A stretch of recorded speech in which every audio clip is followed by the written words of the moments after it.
Okay, so we're going to look at the second article in the research simulation task. It also is called The Amazing Penguin Rescue, and it's by Diane DiNapoli. And every time I always say that name, at the beginning of the review, I always tell my students the important thing is not being able to pronounce that name, but it's the fact that you understand that this article, which has the same title as Article 1 that we read, is a different article. And the way to kind of keep track of them when they have the same name is to reference the author. So I would say when I'm doing my essay, or if I was trying to find a way to take notes, I might say DiNapoli, or I would write it down. It's okay if you don't know how to say it, but understanding that this article is different from the first The Amazing Penguin Rescue that we read.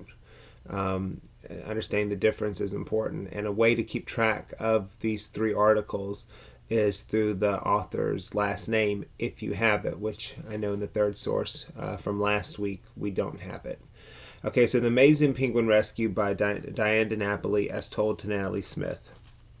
The summer of 2000, I had just finished my rounds tending to the New England Aquarium 60 penguins when I got an urgent call from South Africa. The manager of Sandcob, a seabird rescue center in Cape Town, was on the line. The region's penguins were in trouble. The cargo ship MV Treasure had sunk off the coast of Cape Town, creating an oil spill. So we know this is the same oil spill we read about in the first article. 1,300 tons of fuel oil were flowing near Robben Island, right in the middle of the African penguin's primary habitat. In a matter of days, thick, toxic liquid had covered about 20,000 penguins. Without swift help, the seabirds would have no chance for survival. Sandcob had launched a massive rescue operation for the oiled penguins. Volunteers were showing up by the thousands, but they had had no experience.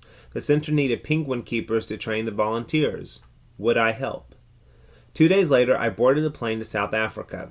I was about to take part in what would become the largest animal rescue operation ever attempted. Startling silence. Just outside Cape Town, a large warehouse had been turned into a rescue center for the oiled penguins. The rescuers had set up makeshift pools which held about 100 oiled birds each. Hundreds of pools covered the floor. When I first walked into the building, I couldn't believe my ears. Normally, African penguins are vocal birds. I expected to walk into a chorus of honking and squawking. Instead, the center sounded like a library. Only the hushed voices of people could be heard. The penguins were dead silent. I felt overwhelmed. My heart ached for the distressed birds. Cleaning them all seemed like an impossible task, but we had to carry on like doctors in an emergency room. There was no time for doubt. Bird bath. Cleaning oil off a penguin isn't easy. It takes two people, one to hold the penguin, another to do the washing. The bird is sprayed with a degreaser and scrubbed with warm, soapy water. Delicate areas around the face must be brushed with a toothbrush. Then the bird gets rinsed under a hose. The whole process takes about an hour. Even with more than 12,500 volunteers, it took a month to bathe all 20,000 birds at the center. The spreading spill. While workers bathed penguins at the rescue center, another crisis was developing. Oil from the spill had started moving north towards Dazen Island. Tens of thousands of penguins were in the oil's path. But we already had our hands full with 20,000 recovering birds. Supplies were running low. If any more birds were oiled, we wouldn't have enough rescuers to save them. One researcher came up with an idea. What if the Dazen penguins were temporarily moved out of harm's way? The method had never been tried before. Experts decided to give it a chance. Workers rounded up a large number of penguins on Dazen Island and released them near Port Elizabeth, 500 miles away. The hope was that by the time the seabirds swam home, the oil would be gone. The plan worked. Another 20,000 penguins were saved. Amazing rescue. The entire penguin rescue operation took about 3 months. In the end, more than 90% of the oiled penguins were successfully returned to the wild. In a previous large-scale penguin rescue, only half of the oiled birds survived. We could hardly believe that our efforts worked. But for me, the most inspiring part was the work of the volunteers. Rescuing penguins isn't glamorous. The stench of the rescue center, a mix of penguin droppings and dead fish, made people feel sick. The scratches and bites of terrified birds covered volunteers' arms. As the penguin lady, I'm used to facing such hazards to care for the animals I love. What I didn't realize was how many other people care for penguins too. All right, so we go to question 14, part A. It says, read the sentence from paragraph 5 of the article by Diane DiNapoli. So they're already identifying by the author's name because it has the same title as the other article, the first article that we read. So it says, normally African penguins are vocal birds. So normally African penguins are vocal birds. What does the word vocal mean as is used in the sentence? A, shy, B, fearful, C, noisy, or D, challenging? And I think most of us would get that one right based off of that. And if you didn't, even if you say, okay, I don't know what that means, you've read the article, maybe you took a break or something, and you're coming to it, and you're like, okay, what does it mean? It's from paragraph 5. So go back to paragraph 5 and see what it's talking about. She says normally they're vocal birds, but instead she talks about how silent it is in there. So we would know that obviously the answer is C, that they are that vocal means noisy. Which sentence from the article best helps the reader understand the meaning of vocal in part A? So they're assuming we went back to the paragraph 5 and we looked at it. So which sentence would best help us understand the meaning of vocal as is used in that sentence? Would it be A, I expected to walk into a chorus of honking and squawking? Well, what's honking and squawking? It's making lots of noise. B, only the hushed voices of people could be heard. Well, are they talking about people being vocal? No, they're talking about the penguins. C, I felt overwhelmed. That doesn't tell me anything. D, my heart ached for the distressed birds. Again, that doesn't tell me anything. So it would have to be A, I expected to walk into a chorus of honking and squawking. So for question 14, part A, it is C, and for part B, it is B. All right, let's go to the next question. All right, question 15. Select the best summary of the article by Diane DiNapoli. Okay, remember, we're summarizing and explaining in our essay anyway, so we need to see which of these has a best summary, the main points of the article, what the article is mostly about. So A, a large oil spill in the water near Cape Town endangered the lives of a nearby penguin population. Despite their efforts, rescuers quickly realized that all the penguins needed more care than they could provide. Okay, that kind of gives me like the beginning, but that doesn't really tell me the whole story. B, a large oil spill in the water near Cape Town threatened the penguins who lived on a nearby island. Experts spent months caring for the injured birds, but many were unable to be released back into the wild. Once again, that doesn't tell me the whole kind of gist of the article. And remember, a summary is a gist. We're looking for the whole gist that explains what the article was about. C, a large oil spill in the water near Cape Town placed a nearby penguin population in danger. Thousands of rescuers worked together to help the penguins and eventually return them to their home. That one's looking pretty good. D, a large oil spill in the water near Cape Town threatened the lives of the penguins living nearby. Experts trained many people who volunteered to help the penguins. D's nice, except it doesn't go far enough. So we're looking for the best. We're looking part A has the word best highlighted or boldened. So we're looking for the best, and that would be C. So for question 15, part A, the answer would be C. Now, in part B, they want two quotations from the article which best support the answer to part A. When they want two quotations which supports, that's looking for the best evidence. Go back to your answer. So we chose C. Read it again. A large oil spill in the water near Cape Town placed a nearby penguin population in danger. Okay, so that's part of it. Thousands of rescuers worked together to help the penguins and eventually return them to their home. So that would be 2. So now see if you can find 2 quotes which supports that idea. A, the region's penguins were in trouble. B, the center needed penguin keepers to train the volunteers. C, but we already had our hands full with 20,000 recovering birds. D, if any more birds were oiled, we wouldn't have enough resources to save them. E, in the end, more than 90% of the oiled penguins were successfully returned to the wild. Or F, in a previous large-scale penguin rescue, only half of the oiled birds survived. So I'm looking for something which supports the main idea, which I already chose. And that would be A, the region's penguins were in trouble. And E, in the end, more than 90% of the oiled penguins were successfully returned to the wild. So once again, for question 15, part A would be C, and part B would be A and E, because all the others in part B are minor details that don't support the main ideas or the summary that we chose for part A. All right, now we go to question 16. So question 16, how does the author Diane DiNapoli support the idea that clearing the penguins was a difficult task? Would it be A, by providing a comparison of 2 days? Kind of rushing here. Let's calm down. All right, part A.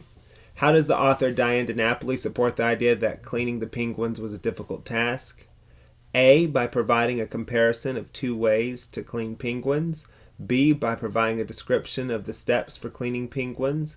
C, by providing a quotation from someone who cleaned penguins. Or D, by providing an explanation of why oil must be cleaned from penguins. Okay, so how do we know that it was a difficult task?